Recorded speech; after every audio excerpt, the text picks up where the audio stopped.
Yan. Yung ganito lang balapot ng sarsa at hindi nagbubuo yung gata. Ito naman ang version namin kung paano nga ba kami magluto ng Bicol Express. Magpainit ng 2 kutsara ng mantika. Gamit dito yung malakas na setting ng apoy. Unahin ng igisa ang luya. Halu-haluin lang hanggang sa maamoy na yung bango ng luya. Sunod nang ilagay ang bawang. Ganun din na halu-haluin ito hanggang sa maamoy na yung bango ng bawang. Imbes nga pala na karne ng baboy, karne ng manok naman ang gagamitin ko dito.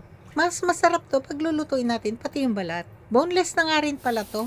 Ganyan lang yung pagkakahiwa nito, pakwadrado.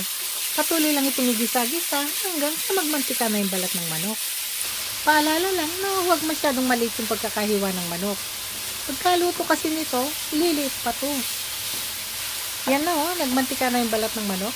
Ilagay na yung maliliit na sibuyas. Patuloy lang ang pagigisa, halu-haluin hanggang sa malanta na mga sibuyas. Pagka ganyan na yung pagkakaluto ng sibuyas, ilagay na ang bagoong na alamang. Nakabuti nga pala itong ginamit kong bagoong na alamang kaya timplado na to at hindi na masyadong maalat. Gisa-gisahin lang ito ng 1 minuto. Maglalagay ako dito ng 2 kutsara ng siling labuyo. Maanghang talaga to, kaya mag-adjust na lang kayo sa dami ng sili. Pambalanse ng lasa, sasangkapan ko ito ng kamatis. Halu-haluin lang hanggang sa malambot na yung pagkakaluto ng mga kamatis. Ngayon nang napalambot ng kamatis, sabawan na ito ng tubig. Halu-haluin lang.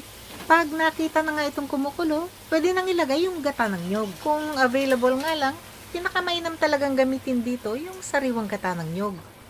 Hayaan lang itong kumulo.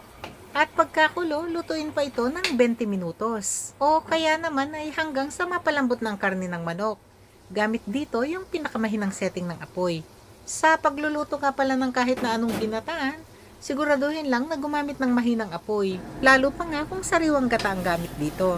Para naman, kasarapan lang ang lapot ng pagkakaluto dito at hindi bubuo ang gata. Pero kahit mahinang apoy ang gamit dito, dapat makitang kumukulo talaga ito. Ganon din na bahagyang nakabukas yung pagkakatakip nito para naman hindi lumabnaw yung pagkakaluto ng gata. Ngayon ngang napalambot na ang manok, timplahan na ng chicken powder, konting asin, saka na ito haluing mabuti. Ganito yung gusto kong pagkakaluto nito, yung kasarapan lang ba yung lapot ng gata. Ngayon, pwede nang tikman para maihusto ang lasa. Naimasin. Ilagay na itong mga berdeng sili. Halu-haluin lang. Patuloy lutuin hanggang sa maamoy ng bango ng mga sili. At pag nakita na nga na humihiwalay na yung mantika sa sarsa, ibig sabihin lang nito, nakaluto na tayo. Pinakapanghuli, i-garnish na ito ng siling labuyo. O yan may kaluto na. O ready to serve na to. Paalala lang pala, na pagkaluto, mas lalapot pa ito at mas magmamantika pa ito.